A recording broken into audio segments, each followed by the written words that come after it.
Hello साथियों, स्वागत है सबका सोच ऑनलाइन क्लासेस में। कैसे हैं आप लोग? मुझे बताया अच्छे होंगे। आप लोग का पढ़ाई लिखाई खूब बढ़िया चल रहा होगा। अगर आप भी बिहार बोर्ड मैट्रिक परीक्षा 2026 में एग्जाम दीजिएगा तो यह क्लास आपके लिए महत्वपूर्ण होने वाला है। तो एक आज हम लोग पढ़ने हैं गणित का मोस्ट वीवीआई ऑब्जेक्टिव है, ठीक है, जो 2026 के में आपको आपको देखने को मिलेगा इसी में से क्वेश्चन। अगर आप लोग क्लास में हैं तो क्लास को लाइक कर दें, अपने दोस्तों को भी शेयर करें, चैनल को आप लोग जरूर सब्सक्राइब करके थोड़ा सपोर्ट कीजिए आप लोग, ठीक है। ठीक है, पहला प्रश्न है आपका यहाँ पे कि साइन 10 डिग्री बराबर, तो साइन 10 डिग्री का मान क्या होगा? तो यहाँ देखिए हम बता रहे हैं आपको, साइन 10 डिग्री बराबर क्या होगा। तो आपको एक फॉर्मूला पता होगा कि साइन 90 और माइनस थीटा बराबर क्या होता है? तो आप कहिएगा कॉस थीटा। यही फॉर्मूला होता है।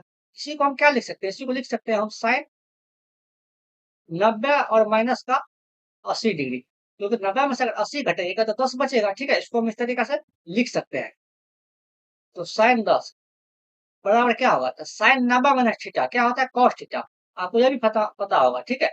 कॉस थीटा, तो कॉस थीटा जब कितना है यहाँ पे 80, तो क्या होगा? 80 डिग्री होगा। साइन 10 डिग्री बराबर क्या लिख सकते हैं हम? कॉस 80 डिग्री को, ठीक है। कॉस 80 डिग्री हो जाएगा। एक का सही आंसर ऑप्शन नंबर बी हो जाएगा, ठीक है। देखते हैं दो नंबर पे आप लोग भी साथ में आंसर दीजिएगा। और बिहार बोर्ड के लिए रामबाण है, ठीक है। आप लोग ध्यान रखिएगा, जैसे इस टाइप का क्वेश्चन बार बार पूछा जाता है। फिर दो का प्रश्न है कि बिंदु 2,3 की दूरी मूल बिंदु से दूरी क्या होगा? 2,3 का, ठीक है। देखिए मूल बिंदु से किसी वस्तु की दूरी क्या होता है? इसका फॉर्मूला आता है X square plus Y square तो रूट में, ठीक है। यह फॉर्मूला आता है, तो ध्यान रखिएगा। एक्स का मान क्या है यहाँ पे? 2, तो 2 का स्क्वायर हो जाएगा। वाई का मान कितना है यहाँ पे? 3, तो 3 का स्क्वायर हो जाएगा, ठीक है। रूट में 2 का स्क्वायर कितना हो जाएगा? 4, और 3 का स्क्वायर कितना हो जाएगा आपका? 9। रूट में दोनों को जोड़िएगा तो कितना हो जाएगा? 9 4 13 रूट में, ठीक है। यही इसका आंसर हो गया। तो 2 का सही आंसर ऑप्शन नंबर क्या होगा आपका? सी हो जाएगा। देखते हैं 3 नंबर पर।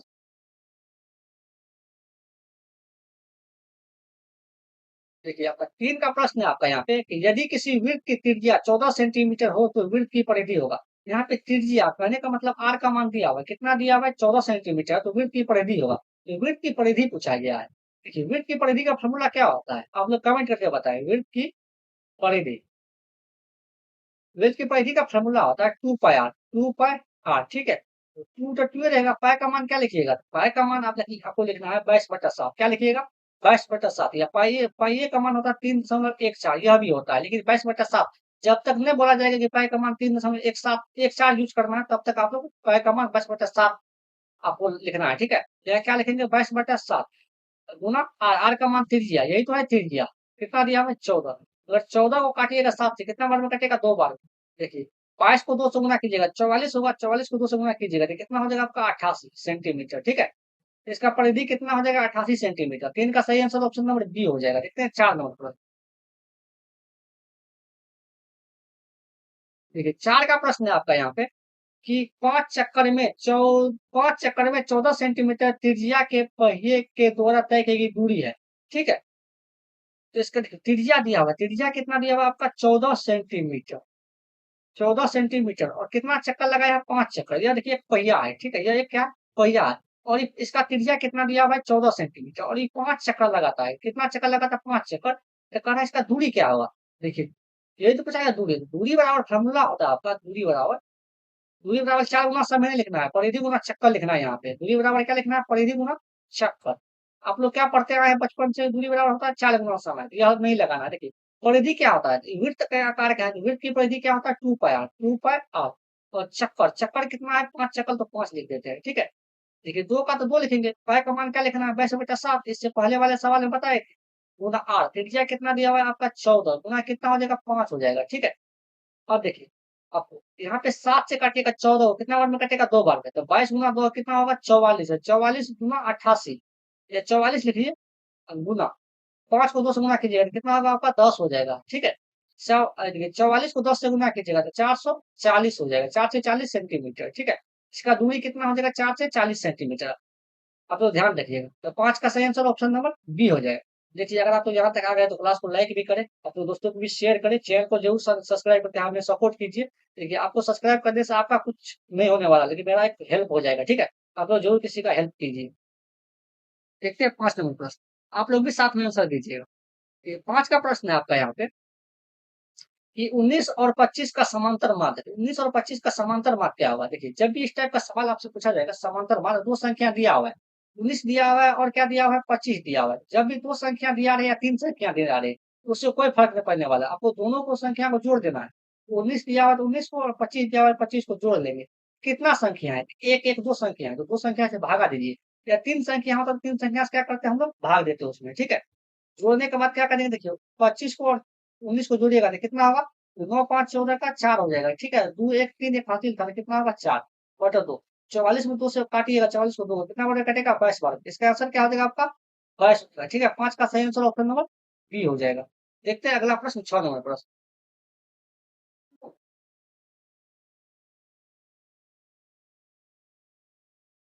ठीक है, 6 का प्रश्न है आपका यहाँ पे कि 3, 5, 5, 7, 5, 8, 5 का बहुलक है। इसका बहुलक क्या होगा, यह ज्ञात करना है, ठीक है।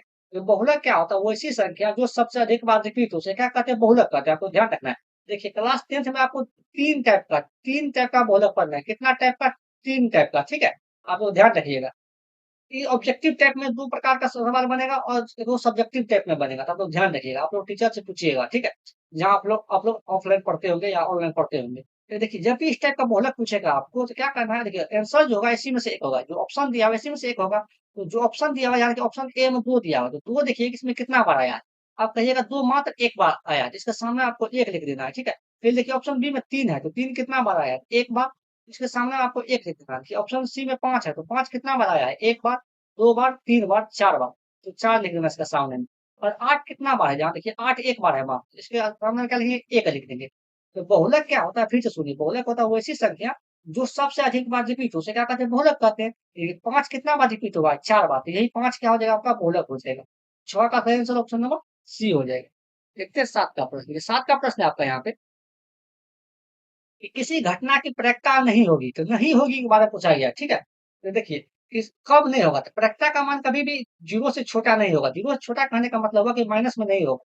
और प्रक्रिया का मान कभी भी एक से बड़ा नहीं होगा। प्रक्रिया का जो मान होता है ना, वो न्यूनतम मान कितना होता है, जीरो होता है। अधिकतम मान कितना होता है, एक होता है। निश्चित घटना का प्रक्रिया कितना होता है आपका, एक होता है। और निश्चित का जीरो होता है। संभव घटना का प्रक्रिया कितना होता है, जीरो होता है। असंभव का घटना का क्या होता है, असंभव का तो एक होता है, असंभव का क्या होता है, जीरो होता है। सॉरी वहां उल्टा बोल दिए। यहाँ देखिए, तो ये एक जो है ना, ये एक निश्चित घटना की प्रक्रिया है। किसका है, निश्चित घटना की प्रक्रिया होता है एक, ठीक है। जीरो किसका होता है, अनिश्चित घटना का, अनिश्चित घटना की प्रक्रिया। यह भी होता है, यह भी होगा, यह भी होगा प्रक्रिया, किसी का ना किसी का प्रक्रिया होगा, क्योंकि यह जीरो से बड़ा और एक से छोटा है, यह भी होगा। देखिए हम क्या बोले, माइनस में कभी भी प्रक्रिया का मान आपको माइनस में देखे, वह प्रक्रिया नहीं होगा। कभी भी एक से बड़ा देखे तो वह भी नहीं होगा प्रक्रिया, ठीक है। आपको लोग ध्यान रखना है, तो नहीं प्रक्रिया नहीं होगी, यही नहीं होगा, डी नंबर। सात का सही आंसर ऑप्शन नंबर डी हो जाएगा। देखते हैं आठ नंबर।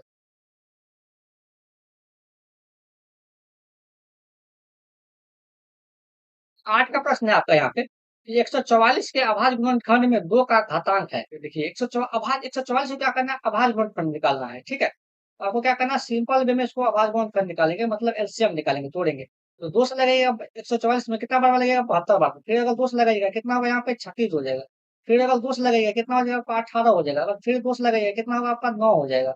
और फिर अगर 2 से 3 से लगेगा कितना होगा, 3 होगा। अगर फिर 3 से लगेगा कितना हो जाएगा, 1 होगा। 144 बराबर हम क्या लिखेंगे, 144 बराबर लिखेंगे, देखिए दो कितना बार है, एक दो तीन चार बार। दो को चार बार गुना करेंगे, दो गुना दो गुना दो गुना दो, ठीक है। और तीन कितना बार है, दो बार, तो तीन को तीन दो बार गुना करेंगे, तीन गुना तीन, ठीक है। देखिए दो चार बार है, तो दो पावर क्या लिखेंगे, चार लिखेंगे। तीन कितना बार है, दो बार, तो तीन को क्या पावर क्या लिखेंगे, दो लिखेंगे। हम ये दो का घात पूछा गया, तो दो का घात यहाँ पे कितना दिया हुआ है, चार है, तो इसका आंसर क्या हो जाएगा आपका, चार हो जाएगा। अगर तीन का घात पूछता, तीन का घात कितना है यहाँ, दो, तो इसका दो हो जाता है, लेकिन हमको दो का घात पूछा गया। आठ का सही आंसर ऑप्शन नंबर सी हो जाएगा। देखते हैं 9 नंबर प्रश्न। कि 9 का प्रश्न है आपका यहाँ पे, किसी समांतर श्रेणी 3, 7, 11 डॉट डॉट का 14वां पद है, तो 14वां पद क्या होगा यह पूछा गया है, ठीक है। आप लोग भी साथ में आंसर दीजिए। देखिए, तो प्रथम पद कितना दिया हुआ है यहाँ पे, प्रथम पद यहाँ पे दिया हुआ है 3। सारमंतर क्या होता है, डी का मान, तो द्वितीय पद माइनस प्रथम पद। द्वितीय पद यहाँ पे कितना है, 7, और प्रथम पद कितना है यहाँ पे, 3, तो 3 हो जाएगा। तो डी का मान 7 में से अगर 3 घटेगा तो 4 होगा। और कहता 14वां पद, एन का मान कितना दिया है यहाँ पे, 14, ठीक है। एनवां पद का फॉर्मूला क्या होता है, एनवां पद का फॉर्मूला होता है एन बराबर a plus n minus one into d होता है, ठीक है। ए का मान कितना है आपका, 3, तो 3 लिखेंगे। और एन का मान कितना होता है, 14 माइनस एक इंटू डी का मान कितना है, डी का मान 4 है, तो 4 लिखेंगे, ठीक है। 3 का तो 3 लिखेंगे। देखिए 14 में से एक गया तो कितना होगा, 13 गुना कितना हो जाएगा आपका, 4 हो जाएगा। 3 लिखेंगे, 13 गुना 4 कीजिएगा, यहाँ प्लस होगा, गुना का चिन्ह होगा, यहाँ प्लस होगा, ठीक है? प्लस 13 को 4 से गुना कीजिएगा तो 13 चौके कितना हो जाएगा आपका 52 हो जाएगा, और 52 को 3 को जोड़िएगा तो कितना होगा आपका 55 हो जाएगा, ठीक है?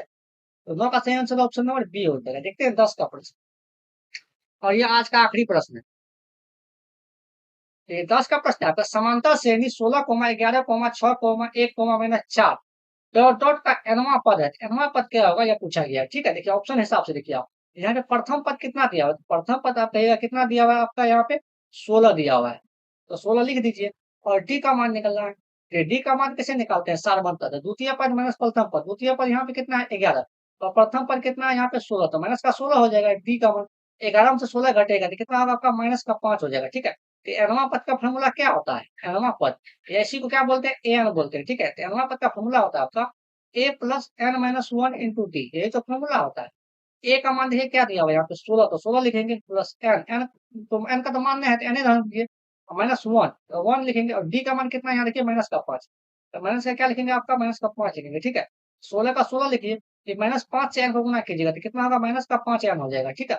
और माइनस 1 को माइनस 5 से गुना कीजिएगा तो कितना होगा आपका प्लस का 5 हो जाएगा। देखिए 16 को और 5 को जोड़िएगा तो कितना होगा 21 हो जाएगा, 21 माइनस 5 एन होगा, ठीक है? 21 माइनस कितना हो जाएगा आपका 5 एन, तो 10 का सही आंसर ऑप्शन नंबर बी हो जाएगा। देखिए आखिरी प्रश्न था। देखिए आपको डेली 10 मिनट का वीडियो आपको डेली मिलेगा 10 क्वेश्चन का, तो आप लोग जरूर देखिएगा, खाते पीते सुतते उठते बैठते आप कभी भी देख सकते हैं इसको। इससे क्या होगा आपका रिविजन, फुल्ली रिविजन हो जाएगा और आपका कंसेप्ट पूरा कंप्लीट होगा, ठीक है? अगर आप लोग यहाँ तक आ गए हैं क्लास में, लाइक नए हैं तो क्लास को लाइक करें, तो दोस्तों को भी शेयर करें, चैनल को जरूर आप लोग सब्सक्राइब करें, थोड़ा सपोर्ट कीजिए, ठीक है? आज के लिए इतना ही, मिलते हैं अगले क्लास में। Thank you.